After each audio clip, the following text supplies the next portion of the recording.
Now, in Elite Dangerous, the ship design is not what you would call extravagant. So most of the things that you'll be encountering will be a brick, dildo, brick. So the ships that do stand out in one way or the other will probably be the defining things for the tone in the game itself. After going over every ship, I'm here to critically look down on what mechanical mess have ship manufacturers trotted out in front of us to look at. And through close examination, also determine what type of shrooms and battery acid have each of them fed to their designers. So then, which are the most fabulously pretty ships in Elite Dangerous? Now, as aesthetics are rather subjective, obviously my taste of space porn is not the same as yours. Oh, and I must note that I didn't take in count any cockpits, added prongs, knobs, sticks, and whatnot else. Otherwise, every ship with Raider kits would be in the garbage next to rank system and RNGesus. So let's begin.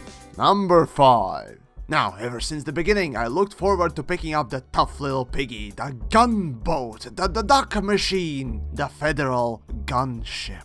Yes, it looks like a bastard offspring between tank and a fighter, or a rich fat man and a supermodel. Yet, unlike that sort of a car crash of a marriage, Core Dynamics, with the third attempt, got this ship down right. No stupid wing placement unlike the Drop Baby or Jackass. The gunship, while sometimes called a failboat, is not perhaps the most agile or speediest ship around. Nevertheless, it'll look like a space Batmobile while kicking your face in. Oh, and it gets even funnier when it decides to spread its legs and squeeze out an Imperial fighter. I think in this case, Core Dynamics will personally hunt you down and make you eat every single nut and bolt through your anus of that Imperial fighter for betraying the Federation. Now, you can argue that technically gunship is just the default body of the 3 Federal ships that some lazy artist decided to use instead of creating a separate design that would still look familiar but with notable differences, and just slap some different wings on it and call it a day. So technically this is the original ship kit, and it shouldn't be put on this list by my own criteria.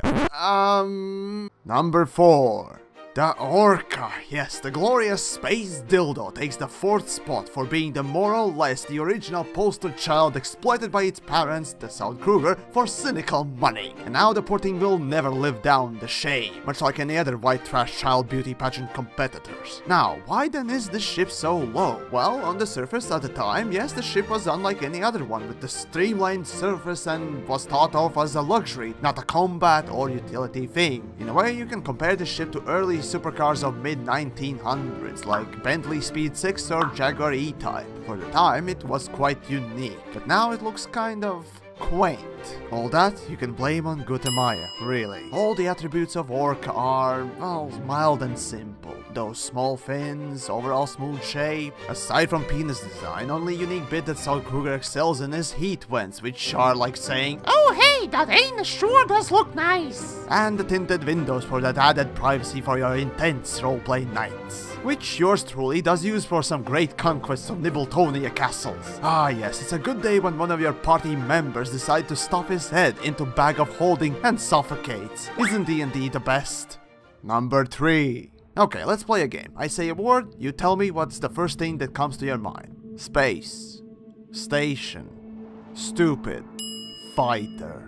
For me, the good old Eagle is the de facto ship for when I hear the word fighter. It looks like a modern day jet fighter, but made for space with few alterations, which is obviously the main reason for my thinking here. By lore, Core Dynamics has stopped making these and allowed Gutamaya to take it up and rape it, then release the product and tell us that it's better for some weird reason. Oh, and of course, check up the price, because of course that's what had to be done. Anyways, Eagle has not only a wonderful, believable fighter design on the outside, but inside as well. As I've noted in my review of it, it was rather surprising to see such a high precision and quality cockpit, while the Lacey just plopped out another garbage can on this and higher price ranges. Well, maybe Eagle is the Elite Dangerous version of a Mini, where Core Dynamics loses money every time a ship is sold. Yet, unlike British Leyland, at least you can be assured quality and not expect the thing to fall apart as soon as you touch it. Number 2. Now, the number 2, the true loser of the beauty pageant, is the Gutamaya's Cutter. After hearing me say that, the crowd goes wild, the Imperials blow their load, and Gutamaya starts preparing the flock to later on punish the little thing for not being pretty enough.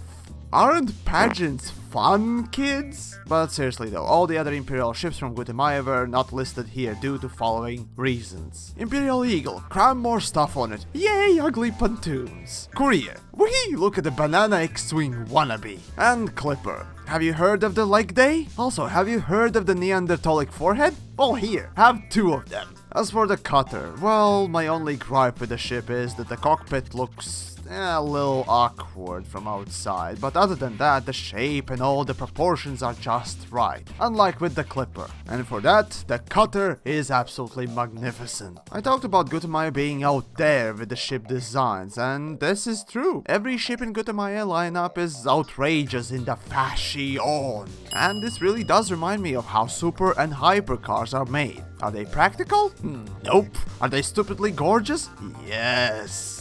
And that's the result here too. The rest of the game's lineup is bunch of bricks, while Gutemaya takes it up a notch and pushes the style. The thing is, unlike with other space games, you can believably dangerous ship designs. Well, mostly, and Cutter really looks like something that could be made. Plus, there's a reason why I called mine the Wank Tank.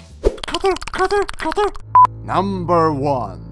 And so, the number 1 in my book is none other than the ship that was mocked from day 1 by so many of you, yet respected nonetheless. You could even make it into an anime sword, and none would be the wiser. Federal Corvette is the number 1 best looking ship in my book. Those that know my choice of ships might have not expected this, but 'tis true, I find this ship fascinating to look at. Not only it looks like the Imperial Star Destroyer from Star Wars, but the rigid design, the precise nature of core dynamic ships, and this one particularly, is quite pleasing. See, I love the rugged and precisely cut designs. To me, they are more appealing than the smooth and silky touch of a ladyboy.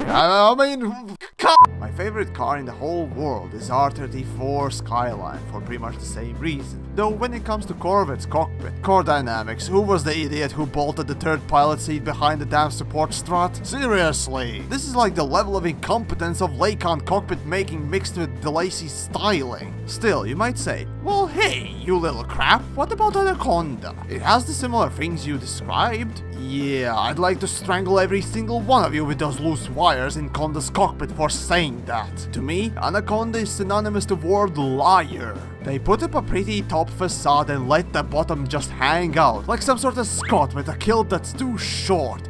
No one wants to see that! But again, Corvette has this wonderful ship design that no other ship has. A well-refined, powerful look that I just love. Now that was my list, but wait! My beauty pageant viewers, here are some honorable mentions. Hauler, a classic space shuttle design that simply cannot be ignored. This design has stood the test of time and can be regarded as the norm. Type 9, the biggest of the utility vehicles. Now, it might not be the pretty one in the conventional sense, but if you have seen those huge trucks, even in pictures, you can't but to say, wow! And Diamondback Explorer, a rather unique looking ship coming from Lakon, the biggest brick lookalike maker. It does not make any sense, but then again Chieftain does not either. Still, Diamondback Explorer as well as Diamondback Scout are the original standouts from way back when. So there you go, that would be my list, and now you are free to go and write that comment telling me my opinions are wrong and that I should have included Type 7 as the number 1 or something! But no, seriously though, do feel free to pop in your list down below and enjoy the mutual basking like a bunch of perverts that you are! And this, ladies and gentlemen, is how Pro lands. Perfect landing! Now see, this is one of the instances where microtransaction-laden bullshittery is impacting game already. Cosmetics collide, art collides, well, screw it, we're just gonna pump out more stuff, right? Those reflections though. Those reflections, oh boy. The goddamn... Mach immersion! Mach immersion! Now tell me it does not look like a goddamn dildo. Seriously. Doop. Whoops. Yep. I spent my day filming a flipper. What a day to be alive. High quality reflections. Oh yeah, it's already 2005 again. that high quality cockpit. Oh yeah, I'm getting moist now. Oh man, the lines. I know this is not a proper lighting, but say what you will, this looks just great.